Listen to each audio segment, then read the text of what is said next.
जय हिंद बच्चों, मैं हूं काजिम सर और आज मैं आपको बताने वाला हूं 10th क्लास का मैथ एक्सरसाइज 3.4। बच्चों, इस चैप्टर में हम लोग कुछ क्वेश्चन कर चुके थे। इसमें हम लोग पहला का जो है ना चारों सवाल कर लिए थे और दूसरा का सवाल आज हम लोग करेंगे। ठीक है, तो चलते हम लोग क्वेश्चन पे। क्या कह रहा है क्वेश्चन? बच्चों, क्वेश्चन कर रहा है कि निम्नलिखित समस्याओं में रैखिक समीकरणों के युग्म बनाइए और उन्हें हल यदि अस्तित्व हो तो विलोपन विधि से ज्ञात कीजिए। ठीक है, मतलब हमको नीचे में कुछ समस्याएं दिया हुआ है और उसको पढ़ना है और फिर उसको समीकरण बनाना है, फिर अगर उसका अस्तित्व है तो फिर हल भी निकालना है विलोपन विधि से। ठीक है, तो सबसे पहले देखते हैं क्या कहता है पहला नंबर सवाल। दूसरा का पहला, तो ये दूसरा का पहला हम सवाल ले रहे हैं। ठीक है, क्या कहता है? यदि हम अंश में एक जोड़ दें तथा हर में एक घटा दें तो भिन्न एक में बदल जाती है। यदि हर में एक जोड़ दें तो यह 1/2 हो जाती है, तो वह भिन्न ज्ञात कीजिए।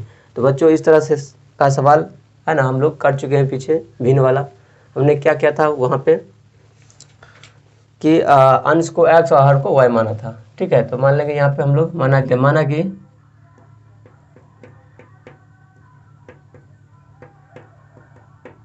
किसी भिन्न का अंश x तथा हर y है। बच्चों, किसी भिन्न का अंश अगर x माने हैं, हर y माने हैं, तो भिन्न क्या हो जाएगा, है ना? तो भिन्न क्या हो जाएगा? x बट्टे y, क्योंकि हम लोग जानते हैं भिन्न जो होता है वो अंश बट्टे हर के टर्म में रहता है। ठीक है, इसीलिए भिन्न क्या हो जाएगा? x बट्टे y हो जाएगा। ठीक है, अब प्रश्न से हम लोग देखते हैं क्या कह रहा है। प्रश्न से जो जो क्वेश्चन कह रहा है वही काम हम लोग करेंगे। ठीक है, क्वेश्चन में क्या कह रहा है कि यदि अंश में एक जोड़ दें तो क्या करेंगे? अंश में एक जोड़ दिए, फिर कह रहा है हर में एक घटा दीजिए, तो बट्टा में हर है y में एक घटा दिए, तो कह रहा है भिन्न कितना हो जाता है? तो भिन्न 1 में बदल जाता है। फिर इसको प्रोसीड करते हैं, फिर आगे हम लोग इक्वेशन बन जाता है ना। कोना कोनी गुना करते हैं, नहीं होगा तो बट्टा में एक होगा ही। कोना कोनी गुना करेंगे तो क्या होगा? x + 1 = y - 1। फिर यहाँ से x इधर ये है, y इधर लाएंगे तो -y = ये -1 और ये उधर जाएगा तो भी -1, तो क्या हो जाएगा? -2। ये मेरा इक्वेशन फर्स्ट हो गया। ठीक है, फिर उसी तरीके से हम लोग को जो इन्फॉर्मेशन दिया हुआ है उसको देख करके फिर एक और इक्वेशन बना लेंगे। ठीक है, अब कह रहा है यदि हर में एक जोड़ दें, हर में जोड़ना है, अंश में नहीं, हर में, तो अंश वैसे ही रह जाएगा और हर में कितना जोड़ना है? एक जोड़ना है, तो y + 1 = कितना में बदल जाता है? तो 1/2 में भिन्न बदल जाता है, तो 1/2 कर दिया। यहाँ पे भी क्रॉस मल्टीप्लिकेशन करेंगे तो 2 को x से तो 2x है ना, बराबर ये गुना होगा 1 से तो वही रह जाएगा, y + 1 ये हो जाएगा। फिर यहाँ से अगर हम 2x y इधर लेंगे तो -y = 1 हो जाएगा। ये समीकरण सेकंड हो गया। ठीक है बच्चों, इस तरह से मेरा समीकरण आ चुका है दो। हमको इसको चेक करना है कि अस्तित्व है या नहीं। तो अस्तित्व कैसे चेक करेंगे बच्चों? तो देखेंगे यहाँ पर हम वही कंडीशन पर रहे थे। अस्तित्व कब हो सकता है बच्चों कोई भी समीकरण का? जब वो प्रतिच्छेदी और या संपाती हो, तब अस्तित्व होगा, क्योंकि प्रतिच्छेदी में केवल एक हल होता है और संपाती में है ना अनेक हल होता है। तो हम लोग देखेंगे कि ये प्रतिच्छेदी और या संपाती हो रहा है कि नहीं हो रहा है। अगर ऐसा होगा तो हम लोग इसको सॉल्व करेंगे। ठीक है, तो कैसे चेक करते थे, है ना? a1/2 निकालते थे, b1/b2 निकालते थे और c1/c2 निकालते थे, है ना। तो हम लोग क्या करेंगे, यहाँ से चेक करेंगे अस्तित्व में है या नहीं। तो चेक करने के लिए जाँच करेंगे, यहाँ लिख सकते हैं जाँच। ठीक है ना, जांच, अस्तित्व का जांच कर रहे हैं हम लोग। क्या कर रहे हैं? अस्तित्व का जांच कर रहे थे। इसके लिए हम लोग क्या करेंगे? a1/a2 निकालेंगे। ठीक है, क्या निकालेंगे? a1/a2। तो यहाँ से हमारा a1 कितना आ जाएगा, है ना? यहाँ से a1 हो जाएगा 1/a2 कितना हो जाएगा? 2। ठीक है, फिर b1/b2 भी निकाल लेते हैं। तो b1 कितना -1 b2 कितना, यहाँ से भी -1। ठीक है, अब ये कट जाएगा तो क्या आ गया? 1। तो देखिए यहाँ पर a1/a2 1/2 है और b1/b2 कितना है? 1 है, तो क्या है? ये प्रतिच्छेदी है, क्योंकि ये a1/a2 not equal to b1/b2 जैसा हो गया, तो ये प्रतिच्छेदी है, तो अस्तित्व होगा। लिखेंगे अतः यह a1/a2 बराबर नहीं है b1/b2 के रूप का है ना। इसलिए क्या है, इसलिए प्रतिच्छेदी है। रेखा क्या है, प्रतिच्छेदी है। अगर प्रतिच्छेदी है तो क्या हो जाएगा बच्चों, है ना, प्रतिच्छेदी है तो अस्तित्व में है। इसका मतलब क्या है ना, अस्तित्व में है, अस्तित्व में है। ठीक है, अगर अस्तित्व में है तो हम लोग क्या करेंगे, इसको विलोपन विधि से हल करेंगे। तो विलोपन विधि से हल कैसे करते थे हम लोग, है ना, या तो x वाले टर्म को या तो y वाले टर्म को बराबर कर लेते थे, और फिर या तो जोड़ते थे या तो घटाते थे, है ना। वो इस हिसाब से कि जब सेम साइन रहता था तो हम लोग घटा लेते थे और अपोजिट साइन में जोड़ देते थे।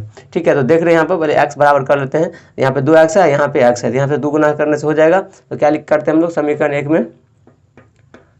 एक में 2 से गुना कर देते हैं और सेकंड को घटा लेते हैं। उससे क्या होगा, समीकरण 1 में भी यहाँ पे 2x हो जाएगा। तो 2x हो गया -2y इज इक्वल टू, है ना, -4 हो जाएगा। और समीकरण सेकंड घटाएंगे तो 2x -y is equal to क्या है, 1। अब इसको घटाएंगे तो साइन बदल जाएगा, है ना, साइन बदल जाएगा सबका, है ना, ये कैंसिल आउट हो गया।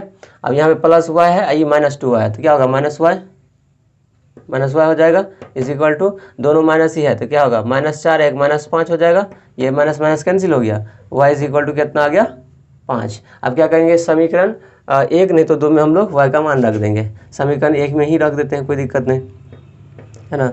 समीकरण 1 में y का मान रखने पर, अब समीकरण 1 में y का मान रख देते हैं। एक है मेरा x, माइनस वाई की जगह आ गया हमको 5 बराबर -2, यहाँ से x निकालेंगे तो ये -2, ये उधर जाएगा तो +5। यहाँ से x का मान कितना आ गया, -2 + 5 तो 3, x मान कितना आ गया, 3। तो मुझे क्या निकालना है, भिन्न ना, मुझे भिन्न निकालना है। लिखेंगे अतः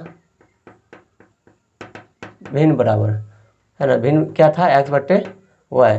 तो x हमको कितना आया है बच्चों, 3, और y कितना आया है, 5। तो भिन्न कितना आ गया, 3/5। ये मेरा आंसर हो गया। ठीक है, तो इस तरह से हम लोग काम करेंगे बच्चों। ठीक है, तो चलते हम लोग बच्चों नेक्स्ट क्वेश्चन बनाने के लिए। ठीक है, तो क्या कहता है बच्चों, दूसरा सवाल, 5 वर्ष पूर्व नूरी की आयु सोनू की आयु की 3 गुनी थी। 10 वर्ष पश्चात नूरी की आयु सोनू की आयु की 2 गुनी हो जाएगी। नूरी और सोनू की आयु कितनी है, ये निकालने के लिए। तो बच्चों इस तरह का क्वेश्चन हम लोग पीछे भी किए हैं, है ना, जैसे आफ्ताब और उसके पुत्र का आयु का बात किए थे वहाँ पर, तो उसी तरह से ये भी क्वेश्चन है। इसमें भी हम लोग क्या करेंगे, नूरी और सोनू और नूरी की आयु मान लेंगे, है कि नहीं, मान लेंगे। यहाँ पे क्या है, नूरी और सोनू है, मान लेंगे।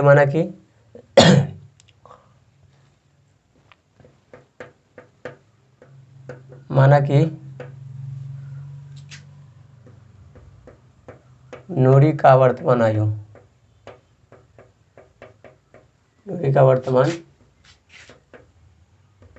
x वर्ष, ठीक है, तथा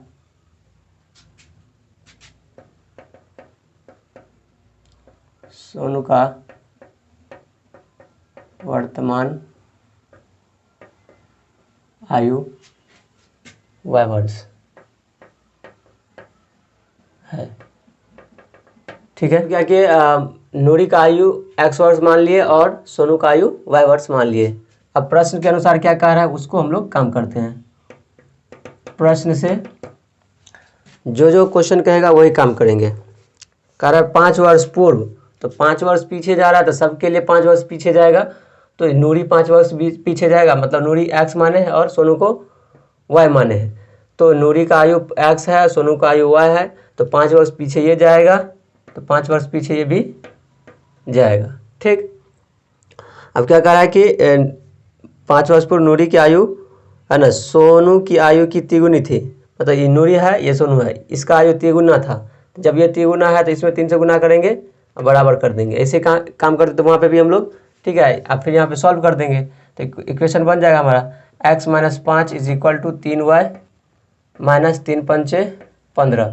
यहाँ से x ये इधर लेके आएंगे तो minus 3y is equal to ये माइनस 15 है, ये उधर जाएगा तो प्लस 5, तो क्या होगा माइनस 10। ये मेरा समीकरण 1 हो गया, ठीक है। फिर हम लोग काम करेंगे आगे, फिर और जो इन्फॉर्मेशन दिया उस हिसाब से हम लोग काम करते हैं। 10 वर्ष बाद कह रहा है अब, तो 10 वर्ष बाद यहाँ पे ये ले लिए और नूरी, और ये ले लिए सोनू।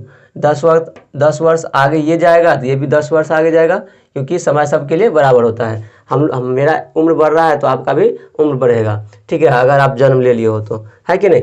तो यहाँ पर सोनू की आयु की दोगुनी हो जाएगी, तो दोगुना ये होगा तो 2 से इसमें गुना कर लेंगे, ठीक है, फिर बराबर कर देंगे, ठीक है। फिर यहाँ से क्या होगा x plus 10 is equal to, है ना, 2y प्लस 2 दाइन का 20 हो जाएगा। फिर यहाँ से x ये इधर लेके आएंगे तो minus 2y is equal to, यहाँ पे 20 है ये उधर जाएगा तो माइनस 10, तो 20 में से 10 गया 10। ये समीकरण सेकेंड हो गया, ठीक है बच्चों। तो इस तरह से मेरा समीकरण आ चुका है। अब इसमें अस्तित्व भी चेक करना है, तो अस्तित्व वैसे हम लोग पीछे चेक किए थे, कैसे किए थे वैसे आप लोग भी कर लीजिएगा, ठीक है। हम सिर्फ काम करते हैं, वैसे इसका भी अस्तित्व है, आप देख लीजिए। यहाँ पर 1, यहाँ पे 1, तो 1/1 तो 1 हो गया, यहाँ पे -3, यहाँ पे -2, 3/2 बराबर नहीं है, इसलिए अस्तित्व में है ना, प्रतिच्छेदी होगा तो अस्तित्व में है। तो आप लोग यहाँ पे अपना कंडीशन चेक कर लीजिएगा, हम नहीं कर रहे क्योंकि मैंने एक बार कर लिया है, ठीक है, यानी तो कर लीजिएगा तो अच्छा रहेगा। वैसे देख रहे हैं यहाँ पर समीकरण 1 और 2 क्या है, दोनों उसका x वाले पद क्या है, बराबर है। x वाले पद बराबर है तो हम लोग डायरेक्ट घटा लेंगे, क्योंकि विलोपन विधि में ये करते हैं। देखेंगे समीकरण 1 माइनस 2, उससे क्या होगा मेरा, ये समीकरण में से ये समीकरण को घटा लेते हैं, यहाँ पे घटा लेते हैं, क्या हो गया x minus 2y is equal to, sorry x minus 3y, पहले ये लिखना था समीकरण 1 ना, x minus 3y is equal to minus 10। फिर ये है x minus 2y is equal to 10, घटाएंगे साइन बदल जाएगा, ये कैंसिल हो गया। अब देखिए यहाँ पर प्लस 2y और माइनस 3y, तो माइनस y इज इक्वल, दोनों माइनस में है तो माइनस 20, माइनस माइनस कट गया तो y का मान कितना गया 20, ठीक है। अब क्या करेंगे, समीकरण 1 नहीं तो 2 में y का मान रख देंगे। समीकरण 1 में y का मान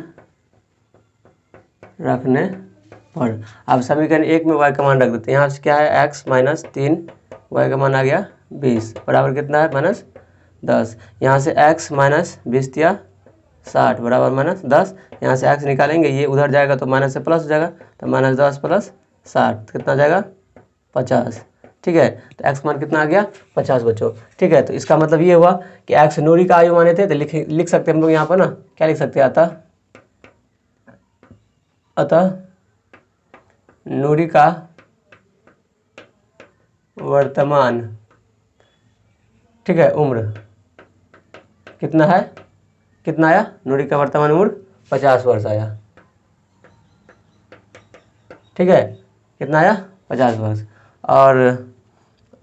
और किसका, सोनू का, है ना, सोनू का वर्तमान उम्र कितना आया, y माने थे, y आया 20 वर्ष, ठीक है। तो ये मेरा आंसर हो गया, ठीक है। इस तरह से हम लोग करेंगे, वैसे इसको आप लोग चेक भी कर सकते हैं आंसर को, ठीक है। कर रहा था 5 वर्ष पहले जो है नूरी का आयु तिगुना था, तो 5 वर्ष पहले जाइएगा तो ये हो जाएगा 45, ये हो जाएगा 15, 15 या 45, 3 वर्ष 3 गुना हो रहा है, ठीक है। और ये भी कह रहा था कि 10 वर्ष बाद जो है ये दुगुना हो जाता है, 10 साल बाद जाइए तो ये हो जाएगा 60, ये हो जाएगा 30, 30 दूनी 60, दुगुना हो जा रहा है। तो ये मेरा आंसर सही है, ठीक है। क्या कह रहा है तीसरा नंबर में कि दो अंकों की संख्याओं के अंकों का योग 9 है, इस संख्या का 9 गुना संख्या के अंकों को पलटने से बनी संख्या का 2 गुना है, वह संख्या ज्ञात कीजिए, ठीक है बच्चों। इस क्वेश्चन में थोड़ा बच्चों नया कॉन्सेप्ट हमको सीखने का मिलेगा, वो इसीलिए क्योंकि हमको यहाँ पर एक चीज़ समझना है, एक चीज़ को ध्यान में रखना है, वो क्या है कि अगर कोई भी संख्या का इकाई का अंक x मान ले और दहाई का अंक y मान ले तो वो संख्या हो जो होगा 10 दहाई जोड़ इकाई के फॉर्म का होता है ना। इस चीज़ को ध्यान रखना है। तो चलते हम लोग यहाँ पे क्या करते हैं, मान लेते हैं, माना कि इकाई का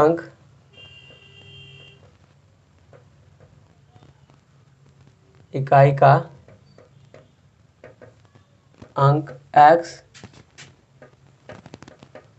तथा दहाई का अंक क्या है, y है। जब बच्चों इकाई का अंक x और दहाई का अंक y माने हैं तो संख्या क्या होगा, ये चीज़ समझना हमको, है ना। तो संख्या क्या होगा, 10 दहाई मतलब 10y प्लस इकाई x, ये होगा। हमेशा ध्यान में रखना है ये चीज़ को कि अगर कोई दो अंक का संख्या है, उसका इकाई का अंक x है और दहाई का अंक y है, तो वो संख्या 10y जोड़ x होगा। आप इसी को पलट देंगे फिर 10x प्लस y हो जाएगा, है ना। इसको याद रखना है। दो अंक का जितने भी संख्या होता है वो सारा संख्या 10 दहाई जोड़ इकाई के फॉर्म का होता है।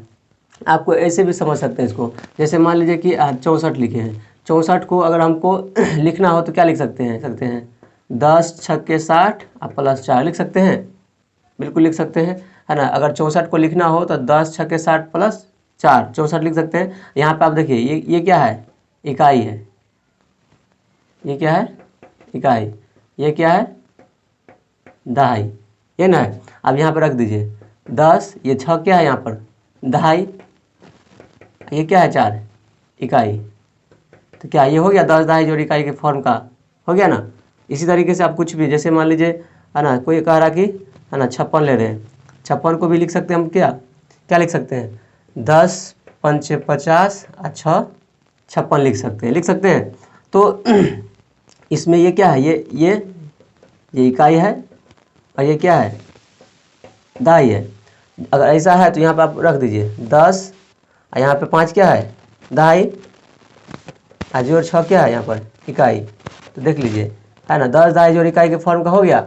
तो जितने भी दो अंक का संख्या होता है वो इसी फॉर्म का होता है, 10 दहाई जोड़ इकाई के फॉर्म का होता है। इसीलिए हम लोग यहाँ पर इकाई का अंक x माने हैं और दहाई का अंक y माने हैं, तो क्या होगा 10 दहाई जोड़ इकाई, तो 10 दहाई हो गया y और जोड़ इकाई हो गया x, तो ये फॉर्म हो गया। तो इस चीज़ को थोड़ा यहाँ पर समझना था, ठीक है। अब चलते क्वेश्चन पर हम काम करते हैं। तो ये हम लोग संख्या 10 दहाई जोड़ इकाई लिख लिए हैं। अब जो जो इन्फॉर्मेशन दिया है उसको हम लोग लेकर चलते हैं। अब प्रश्न से यहाँ पे क्या कह रहा है, कह रहा है अंकों का योग कितना है 10। तो पहला अंकों का योग 9 है, तो ये तो आसान है, पहला इक्वेशन तो बनाना आसान है। दोनों अंक को जोड़ेंगे, एगो अंक x माने है एगो y माने है, तो अंकों का योग कितना हो गया x प्लस वाई बराबर 9, इक्वेशन फर्स्ट। तो ये तो आसान था, लेकिन इसका दूसरा इक्वेशन बनाना थोड़ा ध्यान देना है, ठीक है। क्या कह रहा है कि इस संख्या के 9 गुना, क्या कह रहा है, इस संख्या का 9 गुना संख्या के अंकों को पलटने से, है ना, इस संख्या, ये जो संख्या बना है उस संख्या, तो ये संख्या लिख लेते हैं पहले, है ना, 10y जोड़ x। तो इस संख्या के क्या कर रहा है 2 गुना, इस संख्या का 9 गुना संख्या, इस संख्या का कोई होगा 9 गुना संख्या को पलटते हैं, तो संख्या को पलटेंगे तो क्या होगा 10y प्लस x था तो 10x प्लस y हो जाएगा। तो इस संख्या के 9 गुना संख्या को पलटते हैं, कितना के, है ना, इस संख्या का 9 गुना संख्या के अंकों को पलटने पर, इस संख्या का ये 9 गुना है तो इसका मतलब इसमें 9 से गुना होगा, ठीक है। अब उसको पलटते हैं तो जो संख्या बनता है तो क्या हो जाता है, ये संख्या 2 गुना हो जाता है, तो 2 से इसमें गुना कर देंगे, ये क्या हो जाएगा बराबर हो जाएगा, ठीक है। तो इस चीज़ को हमको यहाँ पर समझना है थोड़ा। अब यहाँ पे इसको सॉल्व करते हैं, क्या हो जाएगा यहाँ पर 10 9 90y प्लस 9x हो जाएगा बराबर, इसको अंदर डालेंगे तो क्या होगा 10 दूनी 20x प्लस 2y। अब x वाले को एक तरफ कर लेते हैं, y वाले को भी एक तरफ कर लेते हैं, 9x माइनस 20x, यहाँ पे भी प्लस 90y माइनस 2y बराबर 0। यहाँ से 9x में से 20x गया कितना माइनस 11x और 90 में से 2 गया प्लस 88y बराबर 0। यहाँ से माइनस 11 से भाग दे दीजिए सब में, क्या होगा, एक्स माइनस 8y बराबर 0। ये समीकरण सेकंड हो गया मेरा, हो गया।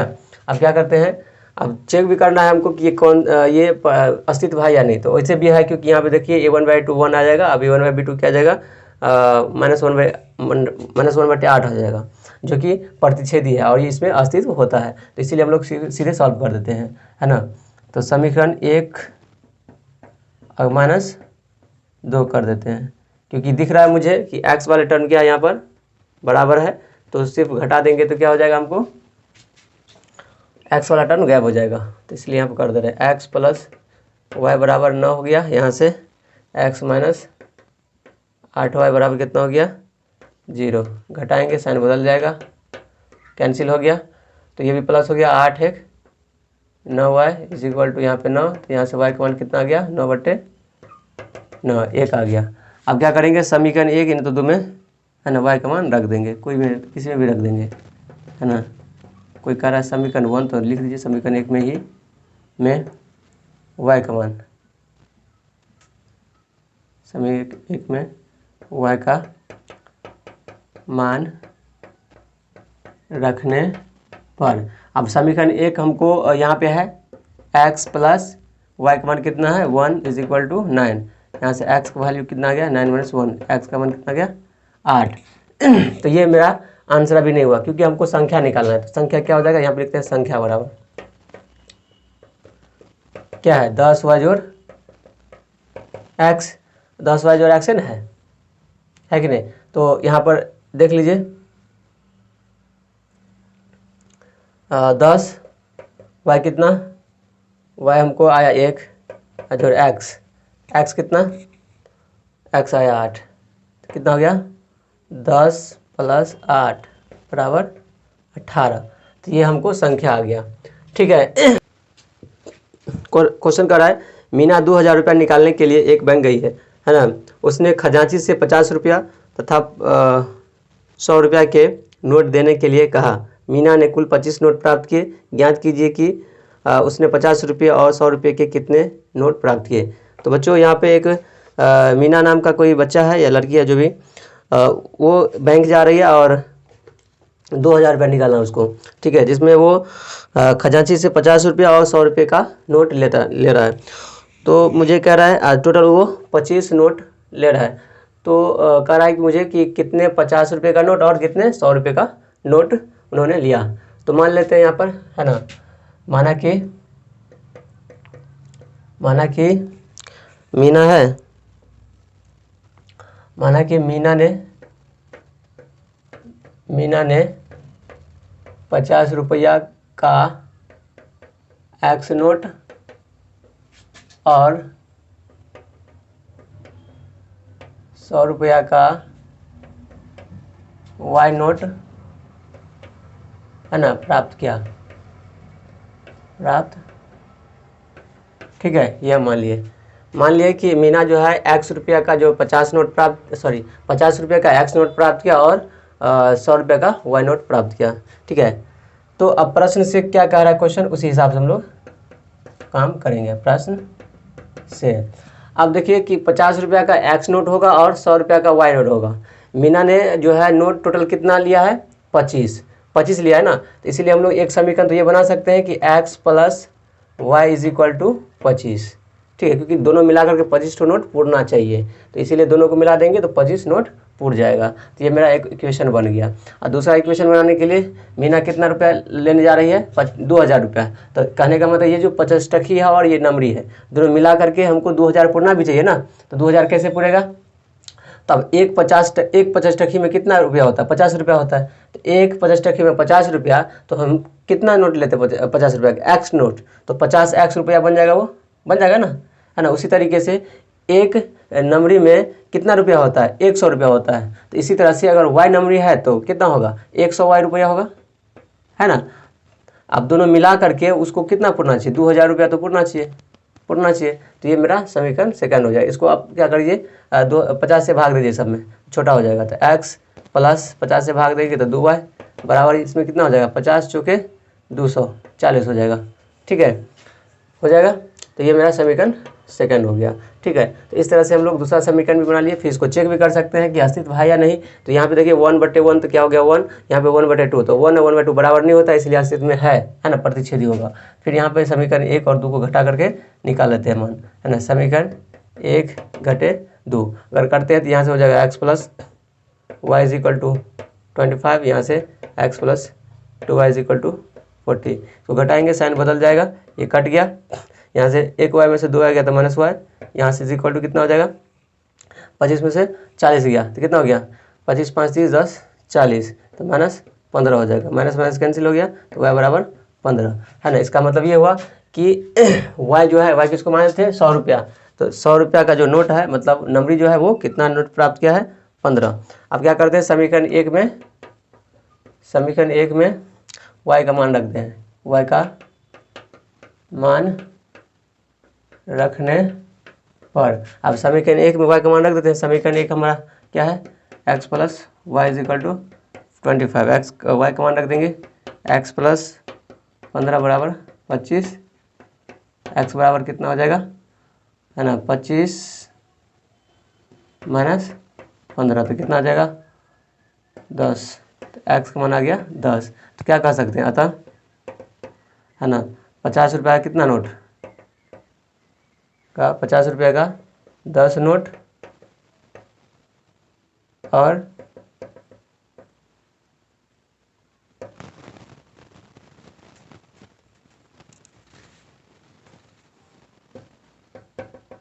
और 100 रुपये का 15 नोट, है ना, प्राप्त किया। ये हो गया मेरा आंसर। ठीक है, मीना ने 50 रुपये का कितना नोट प्राप्त किया 10 और 100 रुपये का कितना नोट प्राप्त किया 15। अब इसको चेक भी कर सकते हैं कि आंसर मेरा सही है कि नहीं। दोनों को जोड़ने पर 25 नोट पुरना चाहिए, तो 15 10 25 नोट पुर गया, और दोनों मिलाकर कितना रुपया पुरना चाहिए हमको 2000 रुपया भी। अब 25 टकी अगर 10 है तो इसका मतलब क्या रुपया हुआ 500 रुपया हुआ, और नंबरी 15 हुआ है मतलब 1500 रुपया हुआ, 1500 और 500 20 2000 हो जा रहा है। इसका मतलब मेरा आंसर सही है। ठीक है, चल किराए पर पुस्तकें देने वाले किसी पुस्तकालय का प्रथम 3 दिनों का एक नियत किराया है तथा उसके बाद प्रत्येक अतिरिक्त दिन का अलग किराया है। संहिता ने 7 दिनों तक एक पुस्तक रखने के लिए 27 रुपये अदा किए, जबकि सुशील ने एक पुस्तक 5 दिनों तक रखने के 21 रुपये अदा किए। नियत किराया तथा प्रत्येक अतिरिक्त दिन का किराया ज्ञात कीजिए, है ना। तो मान लेंगे यहाँ पर नियत किराया x है, माना कि नियत किराया x रुपया तथा प्रत्येक दिन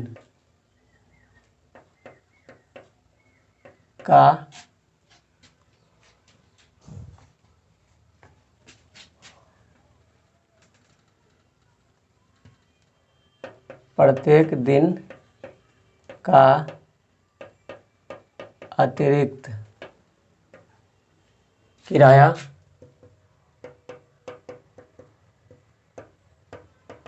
y रुपया है। ठीक है, तो प्रश्न से, है ना, क्या क्या नियत किराया x मान लिया और प्रत्येक दिन का अतिरिक्त किराया y मान लिए। अब यहाँ पे है क्या कि सविता नाम की एक लड़की है जो एक किताब को कितना दिन रखती है 7 दिन रखती है। सविता ने 7 दिन एक किताब रखती है, उसको कितना पैसा देना पड़ता है उसके लिए उसको 27 रुपया देना पड़ता है ना। 7 दिन रखती है उसके लिए 27 रुपया देना पड़ता है।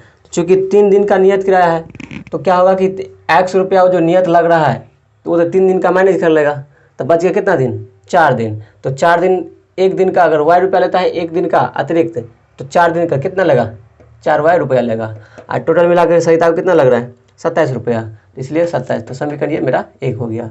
फिर हमको क्या इन्फॉर्मेशन दे रहा है, फिर ये कह रहा है कि एक और सुशी नाम की लड़की है जो पुस्तक 5 दिन रखती है, उसको 21 रुपया देना पड़ता है। अगर वो 5 दिन रखती है तो उसमें 3 दिन तो नियत में चला जाएगा, क्योंकि प्रत्येक, है ना, प्रथम 3 दिन का जो है ना नियत किराया है जो कि फिक्स है।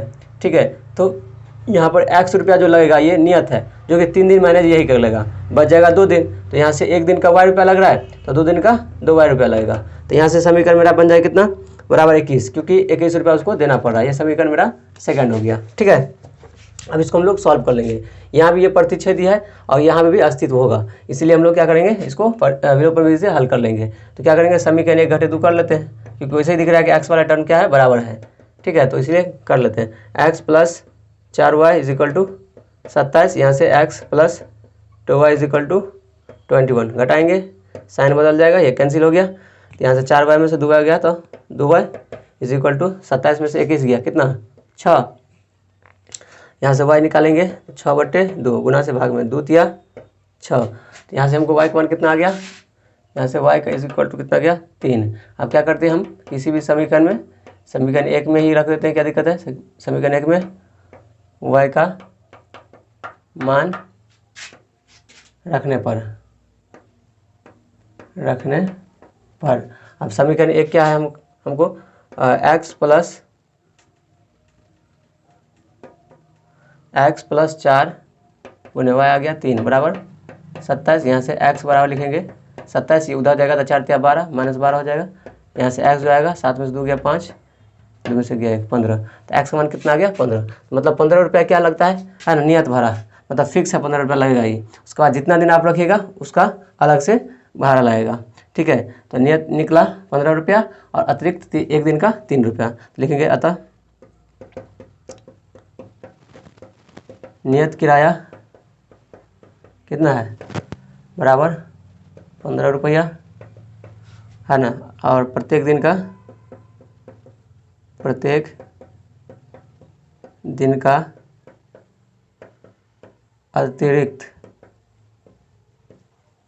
किराया बराबर कितना रुपया, 3 रुपया। ये मेरा आंसर हो गया।